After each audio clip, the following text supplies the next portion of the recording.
Not everything in a Costco is a deal, and the store is very happy for you not to know which is which.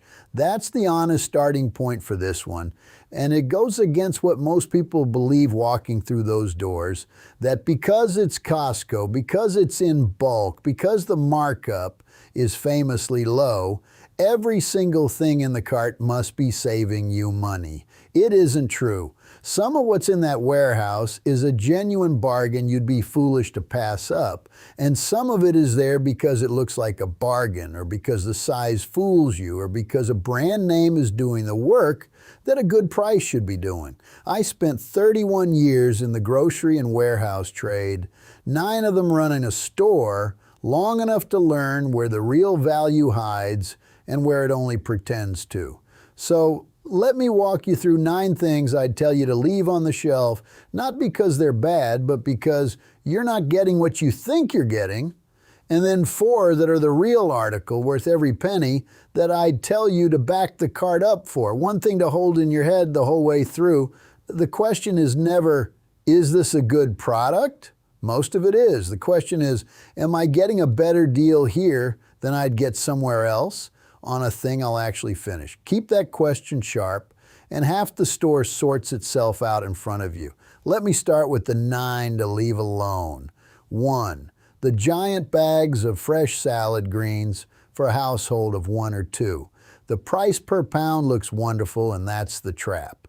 The measure that matters isn't price per pound bought, it's price per pound you actually eat. And a giant tub of spinach or spring mix at 2 people turns to slime in the drawer before you're halfway through it.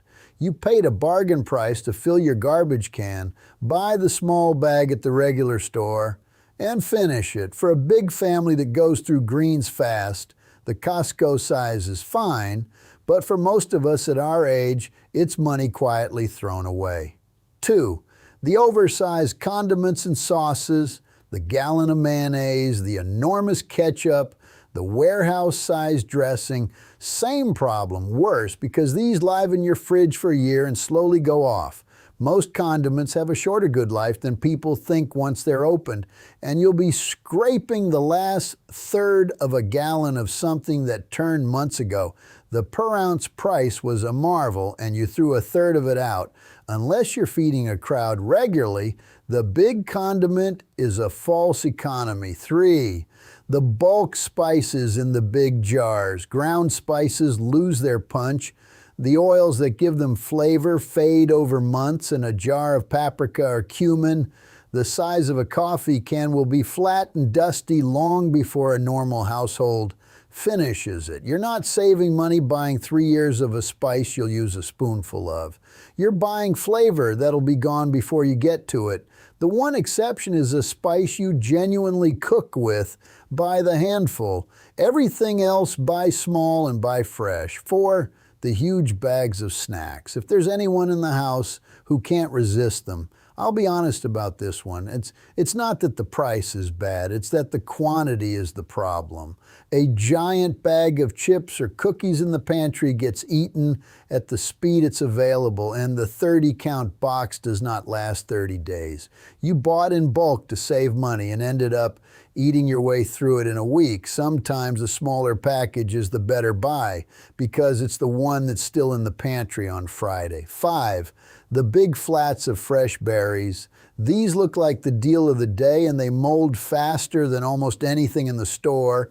Day 3 or 4 and the bottom layer's gone fuzzy. For 2 people, the big flat is a race against spoilage you will lose. Buy the small container you'll finish in a couple of days. The only time the flat makes sense is if you're baking or freezing them right away, and if that's the plan, go ahead. But if it's just for eating, the big one beats you every time. 6, the bakery item sized for a family reunion. The muffins by the dozen, the enormous cakes, the giant loaves, wonderful if you got the mouths. But a 2-person household with a dozen muffins is eating stale muffins by day 4 or throwing half of them out, and either way, the value evaporated. Baked goods go stale fast and don't freeze as gracefully as people hope. Buy what you'll eat while it's fresh. 7, the bulk cooking oil. unless you fry often. Oil goes rancid. It develops a stale, off smell and taste, and it does it faster once the container's been opened and air gets to it. A warehouse jug of oil at a household that uses a tablespoon at a time is a slow slide toward a jug of something you don't want to cook with. If you deep fry regularly, buy the big one and be glad. If you don't, the giant oil is the size working against you again. 8. Impulse electronics and accessories. The cables, the chargers, the little tech bundles near the front. The price is usually fine. That's not the issue. The issue is you already have 4 of them in a drawer, and this is the single most common thing I watch people drop in a cart with no plan at all, just because it's there and it's cheap feeling. A thing you didn't need isn't a deal at any price. Walk past unless you came in specifically for it. 9, the clothing you'd never have bought at full price. Costco's clothing is often genuinely good, and I'll grant that. But a shirt at a low price that you wear twice is more expensive than a shirt at full price you wear for 6 years. The discount did something to your judgment that the shirt itself didn't earn. The low price is not a reason to buy. Will I actually wear this a lot is the only reason. Buy on that, not on the markdown. Let me stop here and tell you the thread running through all 9, because it's the thing that'll save you money for the rest of your life long after you've forgotten the specific list. Notice that almost none of those 9 are bad products. The spinach is good spinach, the berries are good berries, the shirt is a good shirt. What went wrong in every single case was one of 2 things. Either the size was wrong for your household, so you paid a bargain price to feed the bin, or the low price itself talked you into wanting something you had no real use for. That's the whole pattern. Costco doesn't mostly sell junk. It sells good things in quantities and at prices engineered to make you buy more than you need, and more than you need, however cheap per ounce, is always more expensive than exactly what you'll use. So the real skill isn't memorizing a naughty list. It's asking 2 questions in front of anything in that store. Will I finish this before it goes bad? And would I want this at all if it weren't sitting here looking like a deal? Get an honest yes to both and buy with confidence. Get a no to either and put it down, no matter how good the per unit price looks. Now let me tell you the 4 I'd back the cart up for, because they passed both questions with room to spare. The first one, worth it. Kirkland Paper Goods and Cleaning Supplies. This is where the warehouse model actually delivers exactly what it promises. Paper towels, toilet paper, laundry detergent, dish soap, trash bags, foil.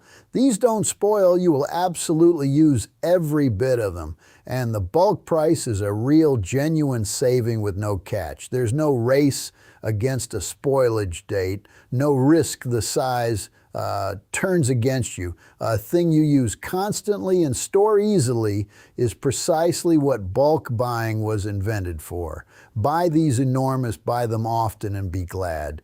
This is the category where I'd tell you the big size is the smart size every time. The second, the Kirkland batteries. Here's a quiet one people don't know. Costco's own Kirkland batteries are, by most accounts, made by one of the major name brand manufacturers, and they perform right alongside the famous names at a fraction of the price.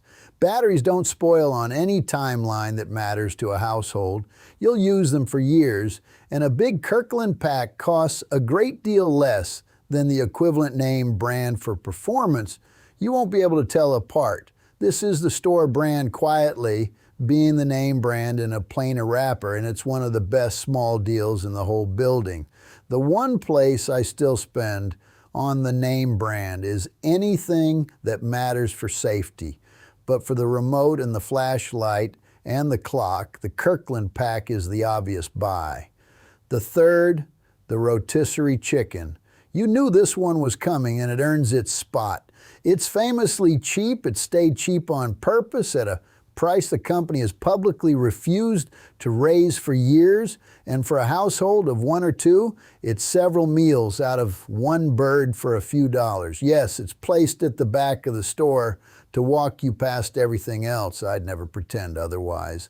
But the deal itself is real and it's honest. Take the chicken. Just don't fill the cart with margin on the walk to reach it. It's one of the genuinely great values in American retail.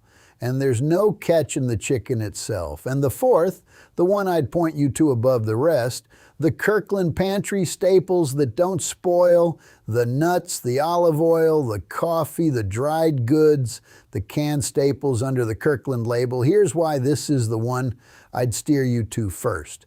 In a great many cases, these are made by the same manufacturers as the premium brands to a genuinely high standard. Costco leans hard on its own label being worth something, and it shows. And unlike the perishables on the do not buy list, these keep. A big tin of good coffee, a large bottle of a well-regarded olive oil, a bulk bag of nuts you'll work through over months. You get premium quality at a store brand price on something that won't spoil before you finish it. That's all three things lined up at once. Good product, real saving, and no race against the calendar. When people ask me where the actual treasure in Costco is, it's here. Not the flashy stuff, the plain Kirkland staples that quietly are the expensive brands, sold cheap that you'll use every bit of. Let me tell you about a cart from last week, because the whole video's in it. I went in with a short list, and I want to walk you through two things. One I put back and one I backed the cart up for. The thing I put back was a big, beautiful flat of berries, the kind that stops you in the produce section. I picked it up, I genuinely wanted it, and then I asked myself the plain question, will the two of us finish this before it molds? And the honest answer was no. We'd eat the top layer and throw the bottom out like we've done before. So I set it down and took a small container instead, and we finished every one. The thing I backed the cart up for was a big tin of the Kirkland coffee and a bulk bag of their nuts. Both keep for months. Both are things we go through steadily.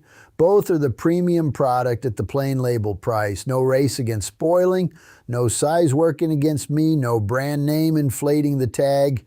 Into the cart, no hesitation. That's the entire difference in one trip. Same store, same member, same 20 minutes, and the whole game was just asking item by item, will I finish it and would I want it if it weren't dressed up as a deal? The berries failed the first question.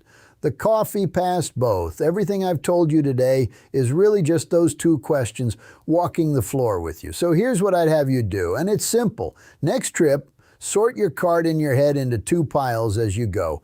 The perishables, the fresh food, the produce, the bakery, anything with a clock ticking on it. Buy those in the size you'll actually finish before they turn, and don't let the per pound price talk you into more. And the keepers, the paper goods, the batteries, the Kirkland staples that don't spoil, buy those big and buy them confidently, because that's where the warehouse actually pays off. Get those two piles right and you'll capture everything good about that store and leave behind almost all the waste. And when something stops you in your tracks with a great price, pause the half second it takes to ask why you want it, because it's genuinely useful to you or because the number on the sign is doing your thinking for you.